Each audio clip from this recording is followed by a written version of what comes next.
Middle East ਦੇ ਵਿੱਚ ਜਿਹੜੀ ਵੀ ਗੱਦੀ ਗਈ ਆ ਅਮਰੀਕਾ ਦੇ ਕਰਕੇ ਹੀ ਗਈ। ਜਿਹਨੇ ਬਣਾ ਕੇ ਰੱਖੀ ਆ ਉਹ ਅੱਜ ਤੇ ਹੀ ਬਣੇ ਹੋਏ। ਜੇ ਅਸੀਂ ਕਹੀ ਜਾਈਏ ਕਿ ਪਰਮਾਣੂ ਬੰਬ ਬਣਾਉਣ ਲੱਗੇ ਹੋਏ ਆ ਤਾਂ ਉਹ ਤਾਂ ਨੇਤਨਯਾਹੂ ਅੱਜ ਦਾ ਥੋੜੀ, ਉਹ ਤਾਂ 25 ਸਾਲ ਪਹਿਲਾਂ ਤੋਂ ਹੀ ਕਹਿ ਰਿਹਾ ਕਿ ਕੱਲ ਬਣਾ ਲੈਣਾ ਇਹਨਾਂ ਨੇ, ਪਰਸੋਂ ਬਣਾ ਲੈਣਾ।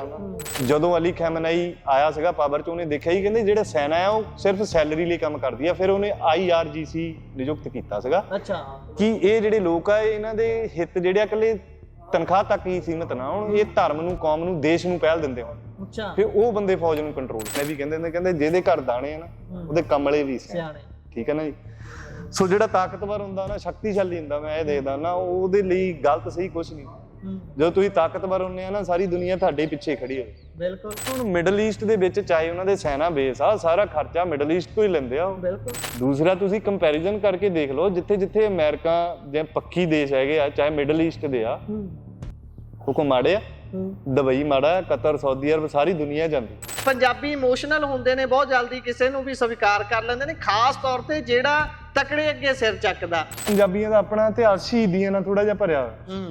ਤੇ ਉਹ ਜਿੱਦਾਂ ਹੁਣ ਪੂਰਾ ਸ਼ੀਆ ਸਮਾਜ ਇੱਕ ਉਹਨੂੰ ਐਜ਼ ਏ ਸ਼ਹੀਦ ਸਮਝ ਰਿਹਾ ਨਾ, ਫਿਰ ਉਹ ਚੀਜ਼ ਆਪਾਂ ਨੂੰ ਕਿਤੇ ਨਾ ਕਿਤੇ ਹਿੱਟ ਕਰ ਦਿੰਦੀ। ਜਿਹੜੇ ਇਜ਼ਰਾਈਲ ਦੇ ਜਿਊ ਸਭ ਤੋਂ ਰਿਚ ਆਦਮੀ ਉਹੀ ਹੈ। ਬਿਲਕੁਲ। ਸਾਰਾ ਟੈਕ ਵਰਡ ਉਹਨਾਂ ਦਾ ਆ, ਜੋ ਆਪਣਾ ਸੋਸ਼ਲ ਮੀਡੀਆ ਸਾਰਾ ਉਹਨਾਂ ਦਾ ਆ ਹਨਾ। ਪਹਿਲਾਂ ਅਸੀਂ ਹੱਥਾਂ ਨਾਲ ਲੜਦੇ ਸੀ, ਫਿਰ ਭਾਲਿਆਂ ਭੂਲਿਆਂ ਤੇ ਆ ਗਏ, ਫਿਰ ਤਲਵਾਰਾਂ ਤੇ ਆ ਗਏ, ਫਿਰ ਬੰਦੂਕਾਂ ਤੇ ਆ ਗਏ ਆ, ਹੁਣ ਅਸੀਂ ਪਰਮਾਣੂ ਬੰਬਾਂ ਤੱਕ ਆ ਗਏ ਆ। ਮਤਲਬ ਕਿ ਇਹ ਚੀਜ਼ ਰਹਿਣੀ ਹੀ ਰਹਿਣੀ। ਸਤਿ ਸ਼੍ਰੀ ਅਕਾਲ। ਪੰਜਾਬੀ ਰੇਡੀਓ ਅਤੇ ਪੰਜਾਬੀ TV USA ਇਸ ਸਮੇਂ ਤੁਸੀਂ ਵੇਖ ਰਹੇ ਹੋ। ਦੁਨੀਆ ਦੇ ਵਿੱਚ ਵੱਖ-ਵੱਖ ਥਾਵਾਂ ਦੇ ਉੱਪਰ ਜੰਗ ਭਰੇ ਮਾਹੌਲ ਨੇ। ਇੱਕ ਕਨਫਲਿਕਟ ਟਰੈਕਰ ਹੈ, ਉਸ ਤੇ ਜਦੋਂ ਦੇਖਦੇ ਆ ਤਾਂ ਤਕਰੀਬਨ ਦੁਨੀਆ ਦੇ ਹਰ ਖਿੱਤੇ ਦੇ ਵਿੱਚ ਡਾਟ ਲੱਗੇ ਹੋਏ ਨਜ਼ਰ ਆਉਂਦੇ ਨੇ, ਜਿਹੜੇ ਕਿ ਕਿਤੇ ਤਾਂ ਸਿਵਲ ਰਾਈਟ ਨੇ, ਕਿਤੇ ਪੋਲੀਟੀਕਲ ਬਹੁਤ ਜ਼ਿਆਦਾ ਦਬਾਅ ਹੈ, ਇਹਨਾਂ ਕਰਕੇ ਜੰਗਾਂ ਨੇ, ਕਿਤੇ ਕੋਈ ਕਾਰਨ ਹੈ ਤੇ ਕਿਤੇ ਕੋਈ। ਪਰ ਉਹਨਾਂ ਸਾਰੀਆਂ ਦੇ ਵਿੱਚੋਂ ਸਭ ਤੋਂ ਜ਼ਿਆਦਾ ਧਿਆਨ ਹਮੇਸ਼ਾ ਦੇ ਲਈ ਜਿਹੜੀਆਂ ਜੰਗਾਂ ਖਿੱਚਦੀਆਂ ਨੇ ਉਹ ਜੰਗਾਂ ਹੁੰਦੀਆਂ ਨੇ ਜਿਨ੍ਹਾਂ ਦੇ ਵਿੱਚ ਅਮਰੀਕਾ ਸਿੱਧੇ ਜਾਂ ਅਸਿੱਧੇ ਤੌਰ ਦੇ ਨਾਲ ਸ਼ਾਮਲ ਹੁੰਦਾ ਹੈ। ਇਸੇ ਤਰ੍ਹਾਂ ਦੀ ਜੰਗ ਇਸ ਸਮੇਂ ਅਸੀਂ ਦੇਖ ਰਹੇ ਹਾਂ, ਜਿਸ ਨੂੰ ਜੰਗ ਦਾ ਨਾਮ ਹਾਲੇ ਅਫੀਸ਼ੀਅਲ ਤੌਰ ਤੇ ਬੇਸ਼ੱਕ ਨਹੀਂ ਦਿੱਤਾ ਗਿਆ, ਪਰ ਉਸ ਤੋਂ ਘੱਟ ਹਾਲਾਤ ਵੀ ਨਹੀਂ ਨੇ। ਗੱਲ ਕਰ ਰਹੇ ਹਾਂ ਅਮਰੀਕਾ ਅਤੇ ਇਜ਼ਰਾਈਲ ਦੇ ਇਕੱਠੇ ਹੋ ਕੇ ਈਰਾਨ ਤੇ ਕੀਤੇ ਗਏ ਹਮਲੇ ਦੀ। ਇਹ ਸਾਰੇ ਹਮਲੇ ਦੇ ਉੱਪਰ ਆਪਾਂ ਗੱਲਬਾਤ ਕਰਾਂਗੇ। ਗੱਲਬਾਤ ਸ਼ੁਰੂ ਕਰਨ ਤੋਂ ਪਹਿਲਾਂ ਹੀ ਦੱਸ ਦਈਏ ਕਿ ਅਸੀਂ ਕੋਈ ਵਾਰ ਐਕਸਪਰਟ ਨਹੀਂ ਆ, ਪਰ ਜਿਸ ਵੀ ਤਰੀਕੇ ਦੀਆਂ ਖਬਰਾਂ ਉਸ ਜਗ੍ਹਾ ਤੋਂ ਨਿਕਲ ਕੇ ਆ ਰਹੀਆਂ ਨੇ, ਉਸ ਦੇ ਆਧਾਰ ਤੇ ਅਤੇ ਪੋਲੀਟੀਕਲ ਤਾਣਾ ਬਾਣਾ ਜਿਹੜਾ ਉਸ ਨੂੰ ਸਮਝਦਿਆਂ ਹੋਇਆਂ ਕੀ ਕੁਝ ਸਿੱਟੇ, ਕੀ ਕੁਝ ਸਾਰੀਆਂ ਘਟਨਾਵਾਂ ਨੇ, ਉਸ ਤੇ ਗੱਲਬਾਤ ਕਰਾਂਗੇ। ਮੇਰੇ ਨਾਲ ਬਾਈ ਮਨਦੀਪ ਸਿੰਘ ਹੁਣੀ ਮੌਜੂਦ ਨੇ। ਤੁਸੀਂ ਇਹਨਾਂ ਨੂੰ ਆਮ ਤੌਰ ਤੇ ਵੇਖਦੇ ਹੋਵੋਗੇ, ਇਹ ਆਪਣੇ ਵੱਲੋਂ ਐਨਾਲਿਸਿਸ ਕਰਕੇ ਚੀਜ਼ਾਂ ਨੂੰ ਤੁਹਾਡੇ ਅੱਗੇ ਰੱਖਦੇ ਨੇ। ਬਹੁਤ ਬਹੁਤ ਸਵਾਗਤ ਹੈ। ਸਤਿ ਸ਼੍ਰੀ ਅਕਾਲ ਭਾਜੀ। ਸਤਿ ਸ਼੍ਰੀ ਅਕਾਲ ਜੀ। ਭਾਜੀ, ਆਪਾਂ ਇਸ ਜੰਗ ਦੇ ਬਾਰੇ ਜੇਕਰ ਗੱਲ ਕਰੀਏ, ਜਿਹਨੂੰ ਜੰਗ ਹਾਲੇ ਕਹਿ ਵੀ ਨਹੀਂ ਰਹੇ, ਇਹ ਤਾਂ ਕਹਿ ਰਹੇ ਵੀ ਅਸੀਂ ਪ੍ਰੀਵੈਂਟਿਵ ਮੈਜਰਸ ਲੈਂਦੇ ਹੋਏ ਇੱਕ ਹਮਲਾ ਕਰ ਦਿੱਤਾ ਹੈ। ਠੀਕ ਹੈ। ਅਮਰੀਕਾ, ਇਜ਼ਰਾਈਲ, ਇਹਨਾਂ ਨੇ ਕੀ ਦੁਨੀਆ ਦਾ ਠੇਕਾ ਚੱਕਿਆ ਹੋਇਆ ਵੀ ਦੁਨੀਆ ਨੂੰ ਜਿਹੜਾ, ਜਾਂ ਫਿਰ ਖਾਸ ਤੌਰ ਤੇ ਮਿਡਲ ਈਸਟ ਨੂੰ ਅਸੀਂ ਬਚਾਉਣਾ ਹੈ ਈਰਾਨ ਦੇ ਵੱਲੋਂ ਕੀਤੀ ਜਾ ਰਹੀ ਤਿਆਰੀ ਤੋਂ। ਇਹਨੂੰ ਕਿਵੇਂ ਦੇਖਿਆ ਜਾਵੇ ਜਦੋਂ ਵਾਰ ਦਾ ਇਹ ਕਾਰਨ ਦਿੰਦਾ ਅਮਰੀਕਾ ਜਾਂ ਫਿਰ ਇਜ਼ਰਾਈਲ ਵੀ ਭਾਈ ਇਹਨਾਂ ਦੇ ਵੱਲੋਂ ਤਾਂ ਨਿਊਕਲੀਅਰ ਪਾਵਰ ਬਣਨ ਦੀ ਤਿਆਰੀ ਹੈ, ਨਿਊਕਲੀਅਰ ਬੰਬ ਬਣਾਉਣ ਜਾ ਰਹੇ ਨੇ, ਵਿੱਚ ਹੀ ਕਹੀ ਜਾਂਦੇ ਨੇ ਇੱਕ ਦਿਨ 'ਚ ਬਣ ਜਾਣਾ ਸੀ। ਉਹ ਵੀ ਕਨਸੈਪਟ ਸਮਝ ਨਹੀਂ ਆਉਂਦਾ, ਪਰ ਮੁੱਢਲੇ ਤੌਰ ਤੇ ਜੇ ਸਮਝਣਾ ਹੋਵੇ ਤਾਂ ਸੱਚੀਓ ਇਸ ਹਮਲੇ ਦੇ ਪਿੱਛੇ ਕਾਰਨ ਨਿਊਕਲੀਅਰ ਪਾਵਰ ਬਣਨ ਤੋਂ ਰੋਕਣਾ ਹੀ ਹੈ ਜਾਂ ਫਿਰ ਕੋਈ ਨਿੱਜੀ ਹਿੱਤ ਨੇ? ਦੇਖੋ, ਬਹੁਤ ਸਾਰੇ ਕਾਰਨ ਆ ਨਾ, ਜਿੱਦਾਂ ਨਿਊਕਲੀਅਰ ਪਾਵਰ ਬਣਨ ਤੋਂ ਰੋਕਣਾ ਵੀ ਇੱਕ ਕਾਰਨ ਹੈ। ਠੀਕ ਹੈ। ਕਿਉਂਕਿ ਜੇਕਰ ਈਰਾਨ ਨਿਊਕਲੀਅਰ ਪਾਵਰ ਬਣ ਜਾਂਦਾ ਤਾਂ ਇਜ਼ਰਾਈਲ ਕਿਤੇ ਨਾ ਕਿਤੇ ਥ੍ਰੈਟ ਹੁੰਦਾ ਆ ਮਿਡਲ ਈਸਟ ਦੇ ਵਿੱਚ, ਉਹਦੀ ਜਿਹੜੀ ਪਾਵਰ ਆ ਉਹ ਘਟਦੀ ਹੈ। ਚੈਲੰਜ ਆਉਂਦਾ ਸਿੱਧਾ। ਹਾਂ, ਉਹਨੂੰ ਸਿੱਧਾ ਚੈਲੰਜ ਹੁੰਦਾ।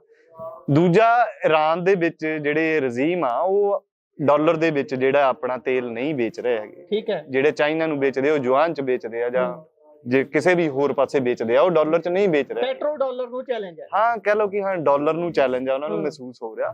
ਦੂਜਾ, ਈਰਾਨ ਦਾ ਪੈਟਰੋਲ ਵੀ ਅਮਰੀਕਾ ਲਈ ਜ਼ਰੂਰੀ ਹੈਗਾ। ਸੋ ਮਤਲਬ ਕਈ ਆਰਥਿਕ ਤੌਰ ਤੇ ਕਾਰਨ ਹੈਗੇ ਆ, ਜਾਂ ਈਰਾਨ ਚਾਈਨਾ ਦੇ ਲੱਗ ਗਿਆ, ਰਸ਼ੀਆ ਦੇ ਲੱਗ ਗਿਆ, ਜਾਂ ਚਾਈਨਾ ਦੀ ਜੋ ਜ਼ਰੂਰਤ ਹੈਗੀ ਆ ਆਇਲ ਦੀ 60-70% ਉਹ ਈਰਾਨ ਤੇ ਨਿਰਭਰ ਆ।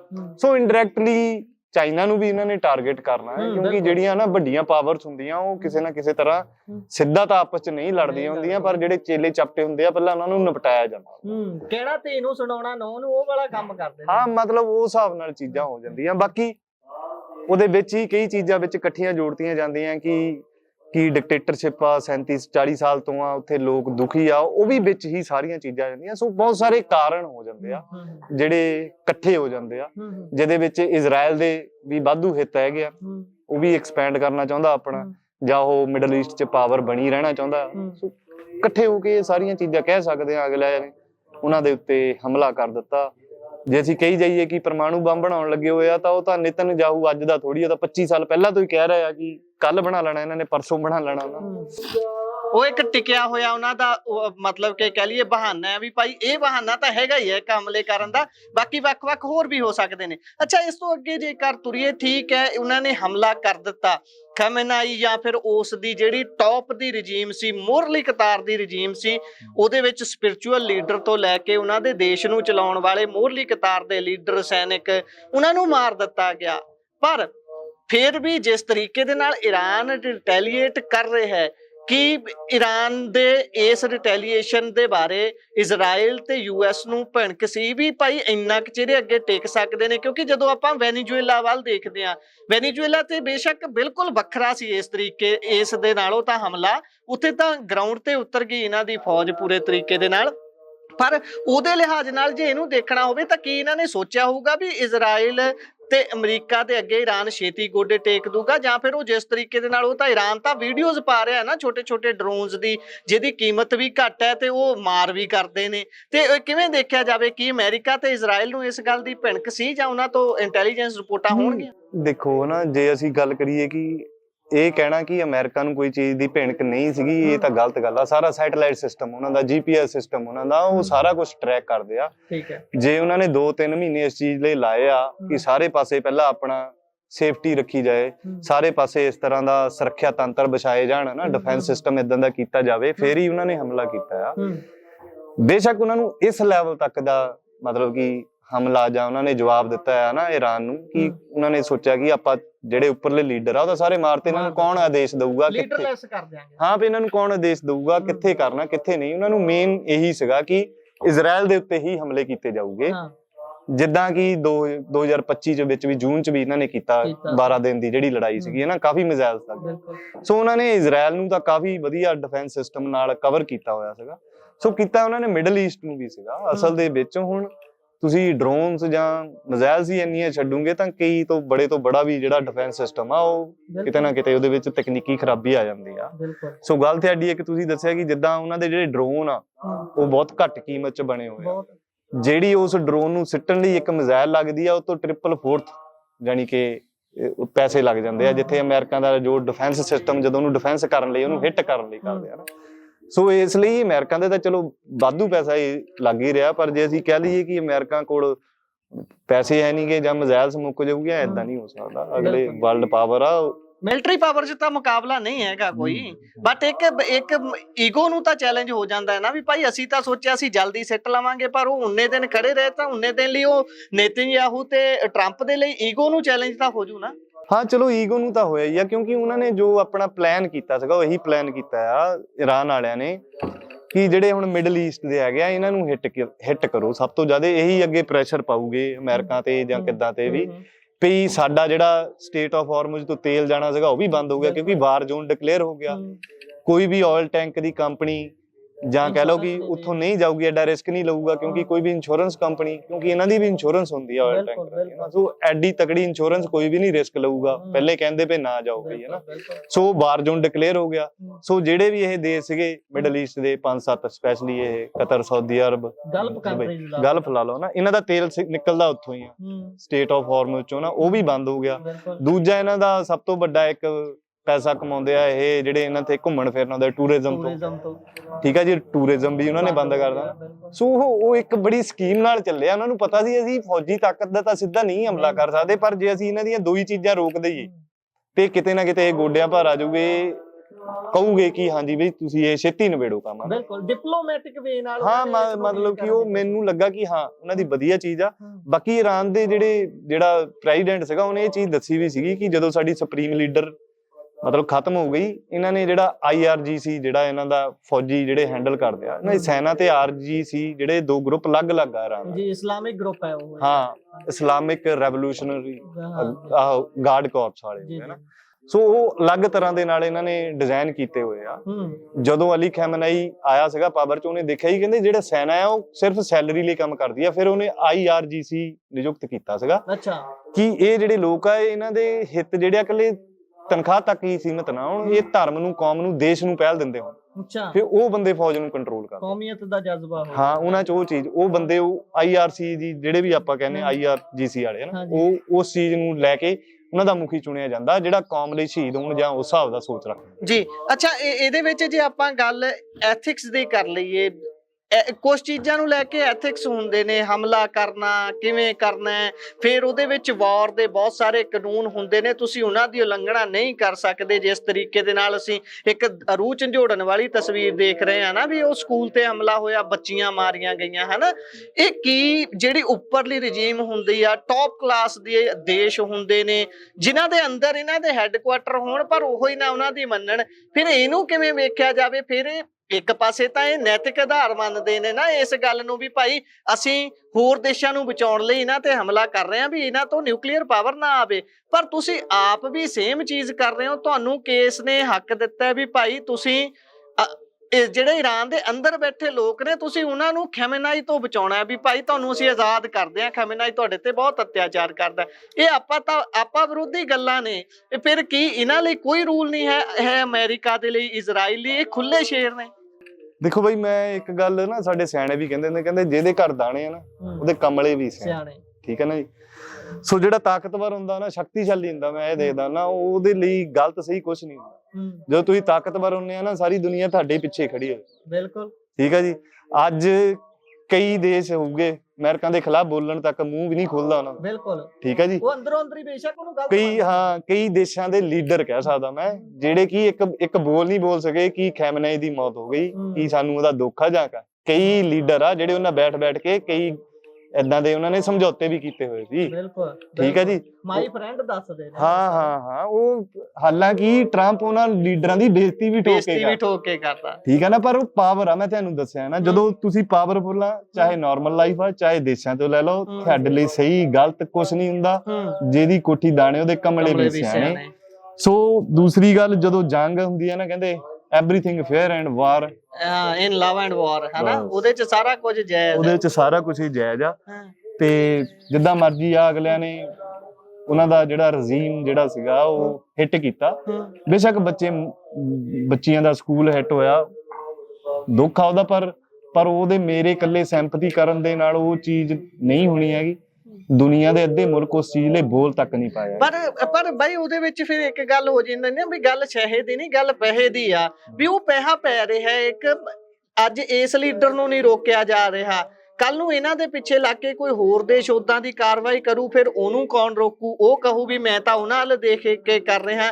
ਇੱਕ ਕਹਿਣ ਦਾ ਮਤਲਬ ਟ੍ਰੈਂਡ ਸੈੱਟ ਨਹੀਂ ਕੀਤਾ ਜਾ ਰਿਹਾ। ਇਹ ਵੀ ਤਾਂ ਗੱਲ ਹੈ ਨਾ, ਵੀ ਭਾਈ ਤੁਸੀਂ ਜੇਕਰ ਮੋਹਰਲੀ ਕਤਾਰ ਦੇ ਦੇਸ਼ ਹੋ, ਤੁਸੀਂ ਟੌਪ ਕਲਾਸ ਕਹਿ ਲਈਏ, ਵੀ ਤੁਸੀਂ ਕਹਿੰਦੇ ਵੀ ਤੁਸੀਂ ਵਰਲਡ 'ਚ ਸਭ ਤੋਂ ਸੁਪਰੀਮ ਲੀਡਰ ਹੋ, ਫਿਰ ਤੁਸੀਂ ਇੱਕ ਆਈਡਲਿਸਟਿਕ ਪਰਸਨ ਨਹੀਂ ਹੋਣੇ ਚਾਹੀਦੇ, ਵੀ ਭਾਈ ਤੁਸੀਂ ਤਾਂ ਬਿਲਕੁਲ ਉਸਦੇ ਉਲਟ ਕਾਰਵਾਈਆਂ ਨਹੀਂ। ਤੁਸੀਂ ਇਹ ਕਿਹੜਾ ਕੋਈ ਪਹਿਲੀ ਵਾਰੀ ਕੀਤਾ? ਮੈਂ ਤੁਸੀਂ ਪਿਛਲੇ ਸਾਰੀ ਹਿਸਟਰੀ ਚੱਕ ਲਓ, ਲੀਬੀਆ, ਇਰਾਕ, ਵੀਅਤਨਾਮ, ਵੈਨਜ਼ੂਏਲਾ ਲੈ ਲਓ, ਹੋਰ ਪਤਾ ਨਹੀਂ ਕਿੰਨੇ ਕੁ ਦੇਸ਼ ਹੈਗੇ ਆ, ਉੱਥੇ ਉਹਨਾਂ ਨੇ ਆਪਣੀ ਮਰਜ਼ੀ, ਅਫਗਾਨਿਸਤਾਨ ਲਾ ਲਓ, ਅੱਜ ਵੀ ਲਾ ਲਓ, ਜਿਹੜੇ ਦੇਸ਼ ਦੇ ਵਿੱਚ ਉਹ ਚਾਹਣ ਉਸੇ ਹਿਸਾਬ ਨਾਲ ਹੀ ਉੱਥੇ ਸੱਤਾ ਹੁੰਦੀ ਆ, ਚੱਲਦੀ ਆ। ਠੀਕ ਆ। ਸਿਰਫ 3-4 ਦੇਸ਼ ਆ ਜਿਹੜੇ ਮੈਂ ਕਹਿੰਦਾ ਹੁੰਦਾ ਕਿ ਉਹਨਾਂ ਦੇ ਗੇੜ ਚ ਨਹੀਂ ਆਉਂਦੇ ਹੈਗੇ, ਉਹ ਵੀ ਰਸ਼ੀਆ ਹੋ ਗਿਆ ਜਾਂ ਚਾਈਨਾ ਹੋ ਗਿਆ ਜਾਂ ਨਾਰਥ ਕੋਰੀਆ ਹੋ ਗਿਆ, ਇਹੀ ਚੀਜ਼ ਹੈਗੀ। ਸੋ ਉਹ ਅੱਜ ਦੇ ਥੋੜੀ ਪਹਿਲਾਂ ਤੋਂ ਕਰਦੇ ਆਉਂਦੇ ਆ।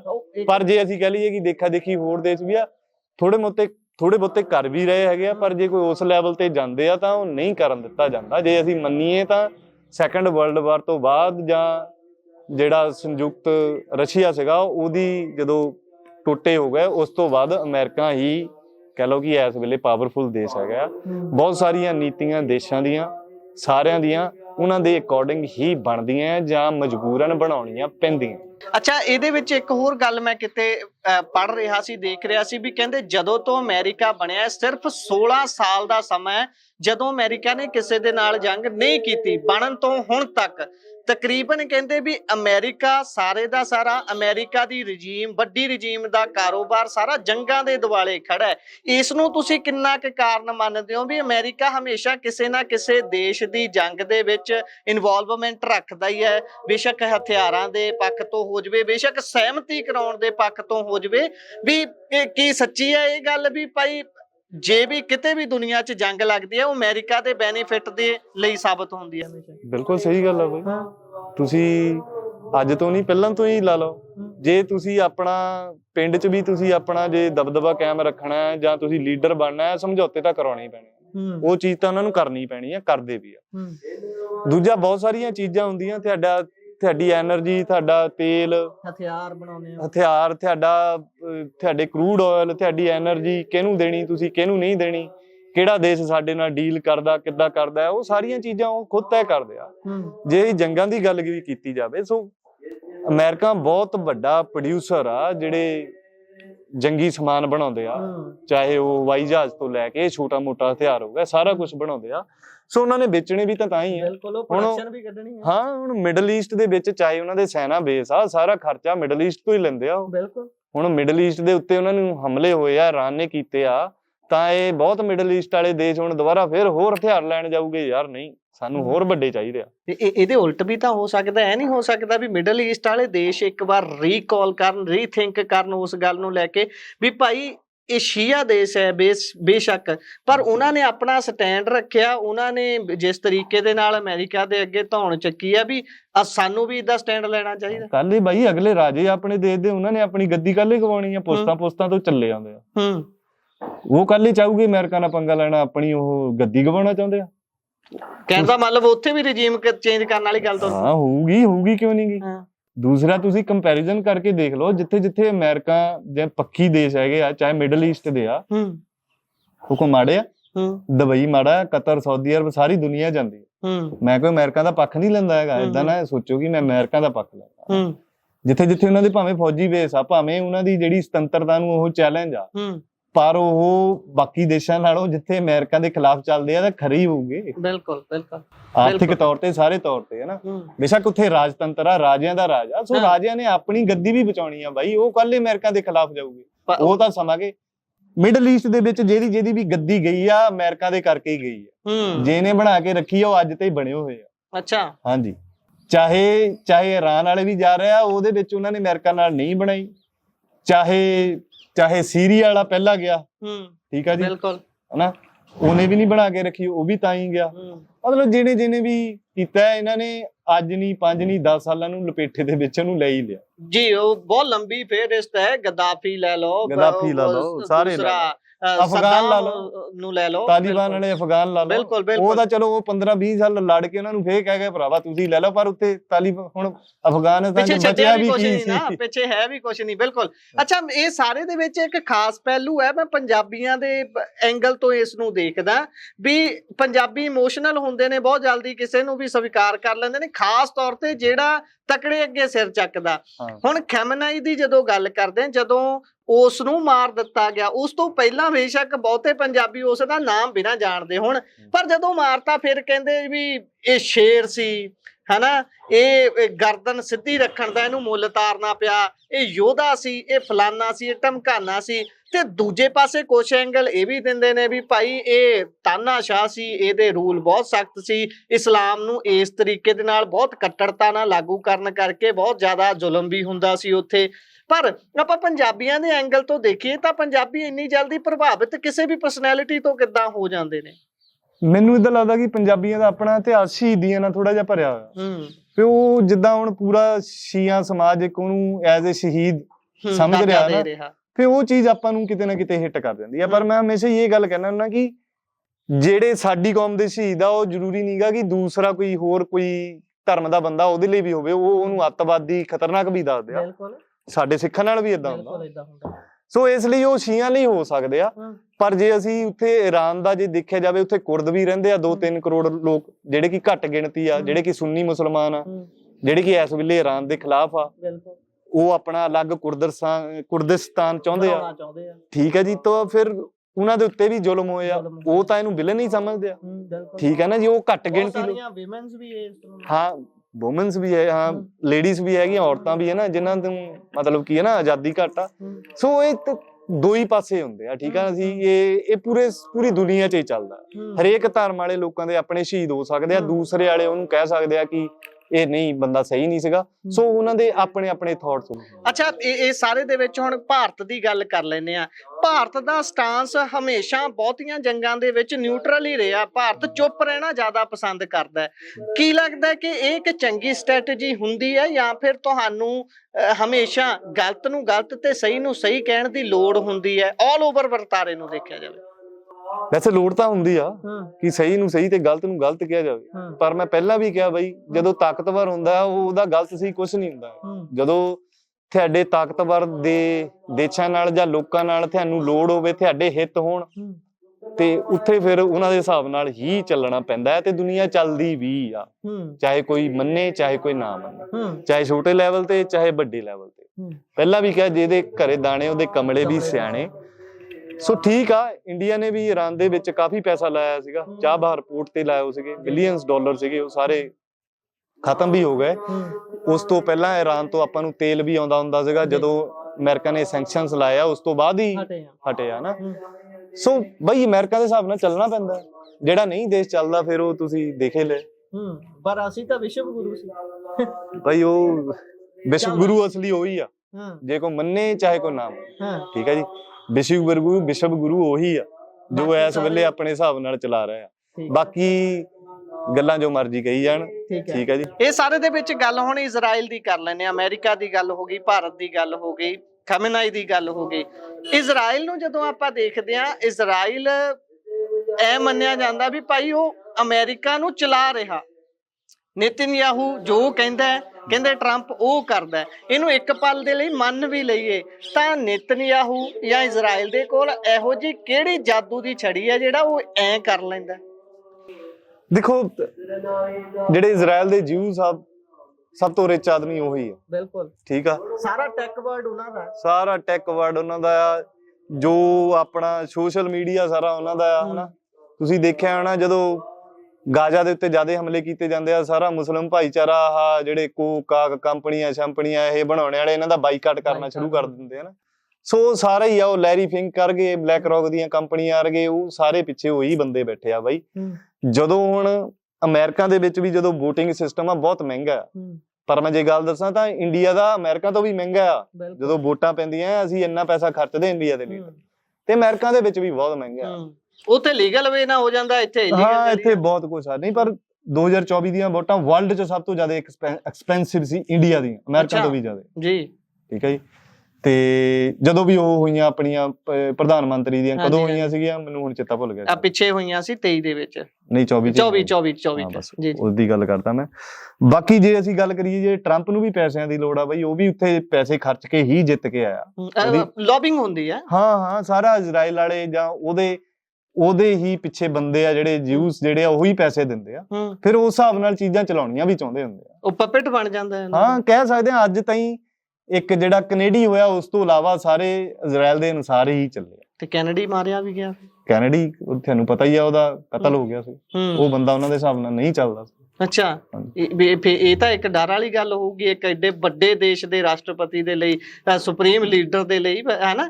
ਤੇ ਇਹ ਸਾਰੇ ਦੇ ਵਿੱਚ ਆਖਰੀ ਸਵਾਲ ਹੈ ਮੇਰਾ, ਜਿਹੜਾ ਇਸ ਸਾਰੀ ਗੱਲ ਨੂੰ ਲੈ ਕੇ ਹੈਗਾ ਵੀ ਅਸੀਂ ਕਿਤੇ ਨਾ ਕਿਤੇ ਜਾ ਕੇ ਜਿਹੜੀ ਪੀਸਫੁਲ ਵਰਲਡ ਦੀ UN ਦੇ ਵੱਲੋਂ ਇੱਕ ਸੁਪਨਾ ਦੇਖ ਕੇ ਸ਼ੁਰੂਆਤ ਕੀਤੀ ਗਈ 1945 ਦੇ ਵਿੱਚ, ਨੀਂਹ ਪੱਥਰ ਰੱਖਤਾ ਵੀ UN ਬਣਾ ਦੋ, ਆਪਾਂ ਸਾਰੇ ਦੁਨੀਆ ਦੇ ਵਿੱਚ ਪੀਸ ਲੈ ਕੇ ਆਉਣੀ ਆ। ਤੇ ਪੀਸ ਲਿਆਉਣ 'ਚ ਸਭ ਤੋਂ ਮੋਹਰੀ ਅਮਰੀਕਾ ਸੀਗਾ। ਲੱਗਦਾ ਹੈ ਕਿ ਕਦੀ ਪੀਸ ਆਊਗੀ ਸੰਸਾਰ ਦੇ ਵਿੱਚ?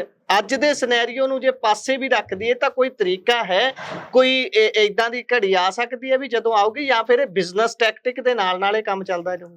ਨਹੀਂ ਯਾਰ, ਪੀਸ ਤਾਂ ਮੈਨੂੰ ਨਹੀਂ ਲੱਗਦਾ ਕਦੋਂ ਤੋਂ ਵੀ ਸੀਗੀ। ਜਦੋਂ ਤੋਂ ਵੀ ਦੁਨੀਆ ਬਣੀ ਆ, ਹਰੇਕ ਬੰਦੇ ਦੇ ਲਈ ਲੜਾਈ ਜੰਗ ਯੁੱਧ ਹੀ ਰਹੇ ਆ। ਚਾਹੇ ਉਹ ਆਪਣੀ ਭੁੱਖ ਪਿਆਸ ਮਿਟਾਉਣ ਲਈ ਰਹੇ ਆ, ਚਾਹੇ ਉਸ ਤੋਂ ਬਾਅਦ ਐਗਜ਼ਿਸਟੈਂਸ ਦੀ ਲੜਾਈ ਲਈ ਰਹੇ। ਹਾਂ, ਹਮੇਸ਼ਾ ਤੋਂ ਹੀ ਰਹੇ ਆ ਤੇ ਇਹ ਰਹਿਣਾ ਹੀ ਹੈ। ਇਹਦੇ ਰੂਪ ਬਦਲ ਜਾਊਗੇ। ਪਹਿਲਾਂ ਅਸੀਂ ਹੱਥਾਂ ਨਾਲ ਲੜਦੇ ਸੀ, ਫਿਰ ਭਾਲਿਆਂ ਭੂਲਿਆਂ ਤੇ ਆ ਗਏ, ਫਿਰ ਤਲਵਾਰਾਂ ਤੇ ਆ ਗਏ, ਫਿਰ ਬੰਦੂਕਾਂ ਤੇ ਆ ਗਏ ਆ, ਹੁਣ ਅਸੀਂ ਪਰਮਾਣੂ ਬੰਬਾਂ ਤੱਕ ਆ ਗਏ ਆ।